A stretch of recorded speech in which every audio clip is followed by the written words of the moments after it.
Hello everyone, welcome back to Ajith movie motives YouTube channel. నేను ఈ వీడియోలో లేటెస్ట్గా జయం రవి గారు, నిత్యా మీనన్ గారు లీడ్ రోల్లో నటించిన నెట్ఫ్లిక్స్లో స్ట్రీమింగ్ అవుతున్న కాదలిక నేరమిల్లై అనే మూవీని ఎక్స్ప్లెయిన్ చేయబోతున్నాను. మూవీ మాత్రం చాలా ఇంట్రెస్టింగ్గా ఉంటుంది. మంచి ఫీల్ గుడ్ మూవీ. మీకు ఒక డిఫరెంట్ మూవీ చూసాను అనే ఎక్స్పీరియన్స్ ఖచ్చితంగా కలుగుతుంది. ఇంకా ఏ మాత్రం లేట్ చేయకుండా నేనైతే మూవీలోకి వెళ్ళిపోతాను. అంతకంటే ముందు మీకేం చేయాలో తెలుసు కదండి. చిన్న లైక్ అండ్ స్మైల్తో వీడియోని స్టార్ట్ చేసేయండి. అండ్ ఇంకో విషయం ఏంటంటే, చాలా మంది మన వీడియోస్ చూస్తున్నారు కానీ సబ్స్క్రైబ్ చేసుకోవట్లా. Please try to subscribe. Movie ఒప్పడంగానే నిత్యా మీనన్ గారు అలియా శ్రేయ, చెన్నైలో జనాభా 1 కోటి కంటే ఎక్కువైపోయింది. అయినప్పటికీ ఇంకా టెస్ట్ ట్యూబ్ బేబీస్ ని పెంచుతున్నారు. ఏదైనా ఆర్గానిక్ గా జరగాలి కదా అని అనుకున్న శ్రేయ ఇప్పుడు IVF ట్రీట్మెంట్ ద్వారా ప్రెగ్నెంట్ అవుతుంది. అయితే పుట్టబోయే బిడ్డ అమ్మాయి అయి ఉంటుందా, అబ్బాయి అయి ఉంటాడా అని మనసులో ఎన్నో క్వశ్చన్స్ రేజ్ అవుతున్నాయి శ్రేయకి. ఇప్పుడే కాదలిక నేరమిల్లై అనే మూవీ టైటిల్ కార్డ్ పడుతుంది. 6 నెలల కంటే ముందు శ్రేయ వాళ్ళ అమ్మా నాన్న అందరు అమ్మా నాన్నలాగానే ఒక వయసు వచ్చిన తర్వాత తను పెళ్లి చేసుకోవాలి, పిల్లలు కనాలి అని అనుకుంటారు. శ్రేయ కరణ్ అనే ఒక అతనితో 4 years గా రిలేషన్షిప్ లో ఉంటుంది. ఇప్పుడు ఈ విషయం వాళ్ళ అమ్మా నాన్నకి చెప్పి పెళ్లి కొప్పిస్తుంది. అటు కరణ్ ఫ్యామిలీ వాళ్ళు, ఇటు శ్రేయ ఫ్యామిలీ వాళ్ళు, ఇద్దరు ఫ్యామిలీస్ ఇంకా పిల్లలు ఇద్దరు ప్రేమించుకున్నారు కాబట్టి పెళ్లి కొప్పుకోవాలని అందరూ ఒప్పుకొని ఒక డేట్ ఫిక్స్ చేస్తారు. అయితే శ్రేయ వాళ్ళ అమ్మకున్న బెంగ ఏంటంటే, పెళ్లికి ముందే వీళ్ళు ఇంత క్లోజ్ గా తిరుగుతున్నారు, చూసిన వాళ్ళు ఏమనుకుంటారు అని అంటుంది. అమ్మ, ఈ రోజుల్లో ఇదంతా కామన్, నువ్వు ఇంకా నేను వర్జిన్ అని ఫీల్ అవుతున్నావా అని అమ్మ మీదే సెటర్ వేయడంతో, చూసారా అండి ఇది ఎలా మాట్లాడుతుందో, ఎంత పెద్ద మాటలు మాట్లాడుతుందో అని వాళ్ళ నాన్నతో కూతుర్ని ఇలాగే వెనకేసుకుంటూ రండి, ఏదో ఒక రోజు మీ పరువే పోయేది అని చెప్తుంది. కట్ చేస్తే ఇప్పుడు మీరు స్క్రీన్ మీద చూస్తున్నారు కదా, ఇతనే మన మూవీలో hero Siddharth. Structure engineer, buildings కట్టడమే ఇతని పని. అందులోనూ renewable and green energy structures ఉన్న బిల్డింగ్ కట్టడమే ఇతని యొక్క మోటివ్. ఇందుకు గాను తన ప్లాన్స్ అన్ని కంపెనీస్ తిరిగి ఎక్స్ప్లెయిన్ చేస్తూ ఉంటాడు. కానీ ఒక్కరు కూడా ఇతనికి ఒక ఆపర్చునిటీ ఇవ్వరు. దీంతో వాళ్ళ ఆఫీస్ లో ఉన్న వాళ్ళందరూ, ఏంటి సిద్ధార్థ్, అట్లీస్ట్ నీ ప్రెజెంటేషన్ లో ఉన్న వీడియోలో ఫాంట్ అయినా చేంజ్ చేసిండొచ్చు కదా అని అంటారు. వర్క్ స్ట్రెస్ లో ఉన్న సిద్ధార్థ్ కి రిలీఫ్ ఎవరంటే తన ఫ్రెండ్స్ గౌడ అండ్ శేషు. అతని ఫ్రెండ్ శేషుకి పిల్లలంటే చాలా ఇష్టం, కానీ కనలేని పరిస్థితి. శేషు ఒక గే, ఇంకోవైపు గౌడ అగెనెస్ట్ గా ఉన్నాడు. పిల్లలకి పిల్లలే వద్దని ఫిక్స్ అయిపోయి, కానీ గౌడకి ఆల్రెడీ పెళ్ళైపోయి ఉంటుంది. వైఫ్ చెప్పిన దాని ప్రకారం పిల్లలు కనాలనుకుంటాడు. అండ్ ఇంకో విషయం ఏంటంటే, సిద్ధార్థ్ కి ఒక ప్రాజెక్ట్ కనుక వచ్చింటే తన లైఫే చేంజ్ అయిపోయిండేది అని అనుకుంటూ ఉండేవాడు. ఆ తర్వాత నెక్స్ట్ డే శేషు కోసం గౌడ అండ్ సిద్ధార్థ్ వీళ్ళిద్దరూ వాళ్ళ స్పామ్ ని ఫ్రీజ్ చేయడానికి ఒక హాస్పిటల్ కి వెళ్తారు. సేదుకి పిల్లల కోసం. సిద్ధార్థ్ కి పిల్లలు కనాలి అనే ఒక థాట్ కూడా ఉండదు. పిల్లల్ని కనకూడదు అని ఫిక్స్ అయిపోతాడు. అతను పెళ్లి చేసుకున్నా కూడా. కానీ ఇప్పుడు అతని ఫ్రెండ్ కోసం అతని స్పామ్ ని తీసుకొచ్చి నర్స్ దగ్గర ఇస్తాడు. అండ్ గౌడ కూడా అందుకే నర్స్ దగ్గర అతని పేరు కూడా తప్పుగా చెప్తాడు. సిద్ధార్థ్ అని కాకుండా జేమ్స్ రామచంద్రన్ అని. నర్స్ దగ్గర ఉన్న వస్తువు ఒకటి సిద్ధార్థ్ తీసుకెళ్లిపోతే నర్స్ సిద్ధార్థ్ వెనకాలే వెళ్ళిపోతుంది. ఈ లోపల అక్కడికి వచ్చిన నర్స్ అక్కడ చూసిన స్పామ్స్ ని ఎవరిచ్చారో పేర్లు రాసుకుని ఫ్రీజ్ చేయకుండా స్పర్మ్ డోనర్ సైకిల్లో ఉన్న స్పర్మ్స్ లో పెట్టేస్తుంది.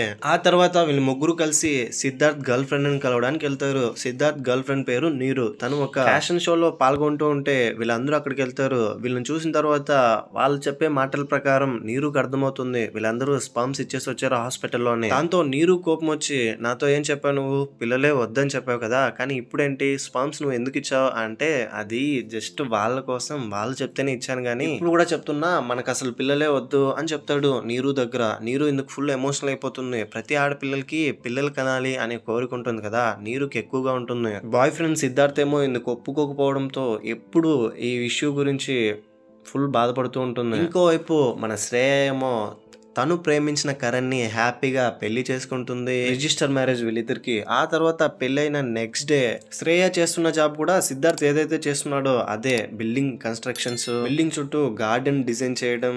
పెళ్ళైన 2 days తర్వాత శ్రేయ తన వర్క్ కంప్లీట్ చేసుకుని కరణ్ చూడాలని కరణ్ కి గిఫ్ట్ గా ఒక మందు బాటిల్ తీసుకుని ఎంతో ఎక్సైట్మెంట్ అండ్ హ్యాపీనెస్ తో కరణ్ వాళ్ళ ఇంటికి వెళ్తుంది. అయితే ఊహించని షాక్ ఏంటంటే, శ్రేయకి తలుపులు ఓపెన్ చేయగానే కరణ్ వేరొక అమ్మాయితో ఇంటిమేట్ అవుతూ ఉంటాడు. ఇది చూసిన శ్రేయకి మనసు విరిగిపోతుంది. అసలు నేను చూస్తున్నది నిజమేనా అనుకుని అలా స్టక్ అయిపోయి చూస్తూ తలుపులు క్లోజ్ చేస్తే లోపలున్న కరణ్, శ్రేయ ఒకసారి నేను చెప్పేది విను, నేను కావాలని చేయలేదు, నేను చాలా మందు తాగున్నాను, అందుకే ఇలా చేశానని చెప్తూ ఉన్నాడు. తీసుకొచ్చిన మందు బాటిల్ ని గోడ మీద విసిరి కొట్టి కరణ్ మీద కోపంతో, నువ్వు నాకేం చెప్పక్కర్లేదు, నేను ఏం జరిగిందో మొత్తం చూసానని అక్కడి నుంచి కోపంగా తిరిగి ఇంటికి వచ్చేస్తుంది. ఇంటికి వచ్చి తలుపులు వేసేసుకుని అమ్మ నాన్నని కూడా అలో చేయకుండా సిగరెట్ తాగుతూ మందు తాగుతూ గడిపేస్తుంది. తన ఫ్రెండ్స్ వచ్చి అడిగితే అబ్బాయిలు ఫెయిల్ అయితే ఏమో మందు తాగుతారు, సిగరెట్ తాగుతారు, అందుకనే నేను అబ్బాయిలాగా లవ్ లో ఫెయిల్ అయితే ఎలా చేస్తారు అలాగే చేస్తున్నాను అని చెప్తుంది. కానీ వాళ్ళ ఫ్రెండ్స్ మాత్రం చూడు శ్రేయ, జరిగేదంతా మన మంచికే, ఇప్పుడే వాడి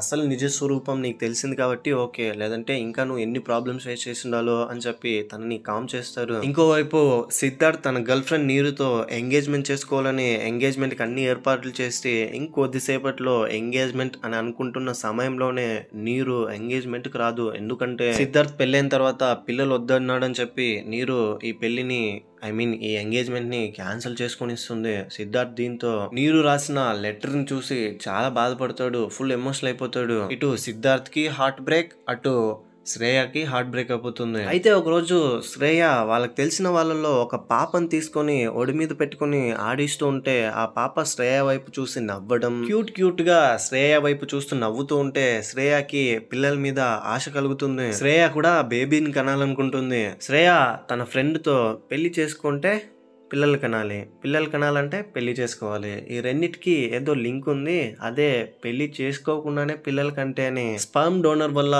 ప్రెగ్నెంట్ అవ్వాలనుకుంటుంది. నెక్స్ట్ డే కరణ్ దగ్గరికి వెళ్ళి ఐ నీడ్ ఏ ఫేవర్, నేను నీకు ఎలా చెప్పాలో కూడా అర్థం కావట్లేదని హాస్పిటల్ కరణ్ తీసుకెళ్లి ఇతనే నా హస్బెండ్ అని పరిచయం చేసి అతనికి మ్యాటర్ లేదని చెప్పి నేను స్పర్మ్ డోనర్ వల్ల ప్రెగ్నెంట్ కావాలి అని చెప్తుంది. దాంతో డాక్టర్ డీటెయిల్స్ అంతా ఎంటర్ చేసి సరే అమ్మా అలాగే కానీలే, కానీ ఎవరు స్పర్మ్ వల్ల నువ్వు ప్రెగ్నెంట్ అవుతున్నావో మేము మాత్రం వాళ్ళ డీటెయిల్స్ చెప్పము అని చెప్తారు. ఆ తర్వాత కో ఇన్సిడెంటల్ గా ఇంతకు ముందు మూవీలో మన హీరో సిద్ధార్థ్ స్పర్మ్ ఇచ్చేసి వెళ్ళింటాడు కదా, స్పర్మ్ డోనర్ కిందకి పెట్టేసింటారు దాన్ని, ఆ స్పర్మ్స్ తోనే ట్రీట్మెంట్ అందిస్తారు.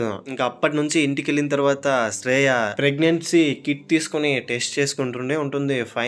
ఫైనల్ టెస్ట్ లో ప్రెగ్నెన్సీ కన్ఫర్మ్ అయిన తర్వాత శ్రేయకి ఇంకా హ్యాపీనెస్ కి అంతే లేదు, అంత హ్యాపీగా ఉంటుంది. ఇంటికి వెళ్ళి అమ్మ నేను ప్రెగ్నెంట్ గా ఉన్నాను అంటే ఇందుకే నేను చెప్పేది, పెళ్లికి ముందు ఇలా కలిసి తిరగకూడదని నేను ఎంత చెప్పినా వినలేదు కదా మీరు. ఇప్పుడు చూడండి ఏం జరిగిందో, ఇంకా నువ్వు వేరే ఆప్షన్ లేదు, కరణ్ నే పెళ్లి చేసుకోవాలని శ్రేయ వాళ్ళ అమ్మ అంటే అమ్మ ఇది కరణ్ వల్ల వచ్చింది కాదు వేరే వాళ్ళ వల్ల అంటే వామ్మో చూడండి మీ ముందు ఎలా మాట్లాడుతుందో, నేను చెప్తూనే ఉన్నాను అప్పటి నుంచి, దీన్ని మీరైనా కొంచెం అర్థమయ్యేలా మార్చండి అని అంటున్నా కూడా మీరు వినిపించుకోలేదు అని అంటుంటే ఏంటమ్మా ఏమైందని వాళ్ళ నాన్న అంటే, నాన్న నేను స్పర్మ్ డోనర్ వల్ల ప్రెగ్నెంట్ అయ్యాను అని చెప్తుంది. ఈ మాట వినగానే అమ్మ కోపం వచ్చి చెంప మీద పళ్ళమని ఒకటి కొట్టి, ఉంటే అది ఉండాలి లేదా నేను ఉండాలి, ఇద్దరిలో ఎవరో ఒకరు మాత్రమే ఇంట్లో ఉండాలని నిర్ణయించుకోనంటే శ్రేయ తన బట్టలన్నీ సర్దుకొని ఒంటరిగా వేరొక అపార్ట్మెంట్ కి షిఫ్ట్ అయిపోతుంది. ఆ తర్వాత శ్రేయ తనకి ఎవరు స్పర్మ్ ఇచ్చారు, ఎవరి స్పర్మ్ వల్ల తను తల్లయింది ఇది తెలుసుకోవాలనుకుంటుంది. ఎందుకంటే తండ్రి ఎలాంటి వాడని నేను తెలుసుకోవాలనుకుంటున్నానని. ఒక మీటింగ్ లో అందరి ముందు శ్రేయ తన ప్రాజెక్ట్ ని ప్రజెంట్ చేస్తూ ఉంటే అక్కడే ఉన్న సిద్ధార్థ్ శ్రేయని చూసి ఎంత బాగా చెప్తోంది ఈ అమ్మాయి అని అలా చూస్తూనే ఉండిపోతాడు. లవ్ ఎట్ ఫస్ట్ సైట్, శ్రేయని మొట్టమొదటిసారిగా చూడంగానే లవ్ లో పడిపోతాడు. మామ ఈ రోజు ప్రెజెంటేషన్ లో ఒక అమ్మాయిని చూసానురా, ప్రెజెంటేషన్ తో పాటు అమ్మాయి కూడా చాలా బాగుంది అని శ్రేయ గురించి మాట్లాడుతుంటే అక్కడున్న వాళ్ళ ఫ్రెండ్స్ రే నీరు గురించి ఒకసారి ఆలోచించరా, తనలాగే అందరూ ఉంటారు, నువ్వు ఇలా కలర్ డ్రెస్లు వేసుకుని నీరు వెళ్ళంగానే ఇంకో అమ్మాయిని అప్రోచ్ అవుతే అది కూడా అలాగే ఇంతకు ముందులా జరిగిపోతే తర్వాత బాధపడేది నువ్వే కదా అని చెప్తున్నారు. సరిగ్గా అప్పుడే శ్రేయ అక్కడ కనిపించడంతో సిద్ధార్థ్ ఏమీ ఆలోచించకుండా శ్రేయ దగ్గరికి వెళ్ళి హాయ్ అండి మీ ప్రెజెంటేషన్ చాలా బాగుందండి అని చెప్తాడు. శ్రేయ అవునా థ్యాంక్ యూ అని చెప్పి, నేను ఇంతకు ముందు మిమ్మల్ని ఎక్కడా చూడలేదే అని అంటుంది. అవునండి నేను కూడా మిమ్మల్ని ఇందాకే చూశాను చాలా బాగున్నారు అని ఇండైరెక్ట్ గా కొంచెం ఫ్లర్ట్ చేస్తాడు. తర్వాత మీరు ఒంటరిగా వచ్చారా ఇక్కడికి పార్టీకి అని అంటే, లేదు ఒక ఫ్రెండ్ ని సర్ప్రైజ్ చేయడం కోసం ఇక్కడికి వచ్చాను, నాకే సర్ప్రైజ్ అయిపోయింది ఫ్రెండ్ రాలేదు అని చెప్తుంది. సరే మాతో వచ్చి మీరు కలవచ్చు కదా అంటే శ్రేయ అయ్యో సారీ అండి నాకు ఒక ఫ్లైట్ ఉంది నేను అర్జెంట్ గా వెళ్ళాలి చెన్నై వెళ్తున్నాను అని చెప్తుంది. ఓ అవునా అలాగా సరే అండి వెళ్ళండి అని నైస్ టు మీట్ యూ అని అక్కడ నుంచి వచ్చిన తర్వాత శ్రేయ మళ్ళీ వీళ్ళ దగ్గరికి వెళ్తుంది. ఫ్లైట్ డిలే అవుతుంది నేను మీతో పాటు కొద్దిసేపు ఉంటానని. ఓ మీరు మా కోసం ఇక్కడ ఉన్నారా అంటే, మీకోసం ఉండేంత వర్త్ మీరు కాదులేండి, నేను ఫ్లైట్ డిలే అవ్వడం వల్లే మీతో పాటు ఉన్నానని శ్రేయ అంటుంది. ఇక్కడ ఫుడ్ ఎక్కడ బాగుంటుంది ఏ ఫుడ్ బాగుంటుందని శ్రేయ అంటే, మా ఇంట్లో చాలా బాగుంటుందని సిద్ధార్థ్ అని శ్రేయని ఏదో ఒకలాగా కన్విన్స్ చేసి ఇంటికి తీసుకెళ్తాడు. ఇంటికి వెళ్ళంగానే శ్రేయ సిద్ధార్థ్ గురించి మొత్తం తెలుసుకుంటుంది. సిద్ధార్థ్కి అమ్మ లేదని, ఇప్పుడు వాళ్ళ నాన్నే సిద్ధార్థ్ని చూసుకుంటున్నాడని. అండ్ వన్ మోర్ థింగ్ ఏంటంటే సిద్ధార్థ్ వాళ్ళ నాన్న చాలా బాగా వంట వండుతాడు. ఇది తిని శ్రేయ ఫిదా అయిపోతుంది. అంకుల్ ఇంత మంచి ఫుడ్ మా అమ్మ కూడా చేయదని. మొత్తం అందరూ డిన్నర్ చేశాక శ్రేయ అండ్ అలాగే సిద్ధార్థ్ వీళ్ళిద్దరూ అలా బాల్కనీలో వెళ్ళి ఇలా మాట్లాడుకుంటున్నారు. ఇంతకీ మీరు సింగిలేనా అని సిద్ధార్థ్ శ్రేయతో అంటే, ప్రెసెంట్ అయితే సింగిలే, పెళ్లి చేసుకుని విడిపోయాను, డివోర్స్ తీసుకుంటున్నాను అని చెప్తుంది. నన్ను నా బాయ్ ఫ్రెండ్ చీట్ చేశాడని. నా గురించి చెప్పాలంటే సేమ్ మీ లైఫ్ లో లాగానే నాది కూడా సేమ్ సిచ్యువేషన్. కాకపోతే ఇందులో నాది కూడా కొంచెం తప్పు ఉంది. నేనే పిల్లలు వద్దనుకున్నాను పెళ్లి తర్వాత. అందుకే ఎంగేజ్మెంట్ లో అందరి ముందు నన్ను అవమానపరిచింది. నా గర్ల్ ఫ్రెండ్ నీరు అక్కడికి రాలేదు అని చెప్తాడు. ఏంటి పిల్లలు వద్దనుకున్నారని శ్రేయ సిద్ధార్థ్ వైపే అలా చూస్తూ ఉంటుంది. సిద్ధార్థ్ కూడా శ్రేయని చూస్తూ ఇప్పుడు ఇద్దరు కిస్ చేసుకోవడానికి ప్రయత్నిస్తారు. సడన్ గా శ్రేయ నేను అర్జెంట్ గా ఇక్కడ నుంచి వెళ్ళాలి, ఫ్లైట్ టైం అవుతుందని ఎయిర్పోర్ట్ లో డ్రాప్ చేయమంటుంది. శ్రేయని సిద్ధార్థ్ ఎయిర్పోర్ట్ లో డ్రాప్ చేసి బాధతో అక్కడ నుంచి వచ్చేస్తాడు. శ్రేయ కూడా సిద్ధార్థ్ ని మర్చిపోలేకపోతుంది. అక్కడ నుంచి వెళ్తూ ఉంటే కూడా ఇద్దరి మధ్య తెలియకుండానే లవ్ పుట్టేస్తుంది. కానీ శ్రేయ మాత్రం తనలో వచ్చిన ఫీలింగ్ ని చంపుకుంటుంది. పెళ్ళైన తర్వాత పిల్లలు వద్దంటున్నాడేంటి, మనం అసలే ప్రెగ్నెంట్ అని అనుకుని నాకు బాయ్ బేబీ మాత్రం పుట్టకూడదు అని అనుకుంటుంది. కట్ చేస్తే కొన్ని రోజులకి శ్రేయకి అబ్బాయి పుడతాడు చెన్నైలో 8 years తర్వాత. శ్రేయ కొడుకు ఇప్పుడు స్కూల్ కు వెళ్తున్నాడు. శ్రేయ వాళ్ళు ఉంటున్న ఏరియాలోకి ప్రాజెక్ట్ పని మీద సిద్ధార్థ్ కూడా వస్తాడు. సిద్ధార్థ్ని చూడంగానే శ్రేయ కొడుకు వెళ్ళి, శ్రేయ కొడుకు పేరు వచ్చేసి పార్థివ్ వాళ్ళు ఆడుకుంటున్న ఫుట్బాల్ వెళ్ళి సిద్ధార్థ్ దగ్గర పడితే, మిస్టర్ ఫుట్బాల్ నాకు ఇవ్వు అని అంటాడు. నేను ఇవ్వాలా నీకని కాలుతో తంతాడు ఫుట్బాల్ ని. అది వేరొక ప్లేస్ లో పడిపోతుంది. ఫుట్బాల్ కనుక మళ్ళీ నేను తిరిగి నీకు తీసుకొచ్చి ఇవ్వాలంటే నువ్వు నాకు సారీ చెప్పాలని సిద్ధార్థ్ అంటే, పార్థివ్ మాత్రం నేనెందుకు సారీ చెప్పాలి, తప్పు చేసింది మీరు కదా, నేను సారీ చెప్పను అని అంటున్నాడు. వాళ్ళ ఫ్రెండ్స్ ఏమో ఫుట్బాల్ తీసుకొస్తే తప్ప మ్యాచ్ లో జాయిన్ చేసుకోకూడదు అని అనుకుంటున్నారు. సో ఈ మ్యాచే వద్దని పార్థివ్ ఇంటికెళ్ళి హ్యాపీగా టీవీ చూసుకుంటాడు. ఫుట్బాల్ గురించి తలుచుకుంటూ గేమ్స్ ఆడుతున్న పార్థివ్ దగ్గరకు వచ్చి, శ్రేయ ఏంట్రా ఏమైంది అలా ఉన్నావు అంటే, మా ఒక యూజ్లెస్ ఫెలో ఫుట్బాల్ ని తన్నేశాడు, వెళ్ళి అడిగితే సారీ చెప్పమంటున్నాడు, వాడు తంతే నేనెందుకమ్మా సారీ చెప్పాలి అని అంటాడు. ఆ తర్వాత శ్రేయ పద వాడి దగ్గర తీసుకెళ్ళు అని శ్రేయ పార్థివ్ని తీసుకుని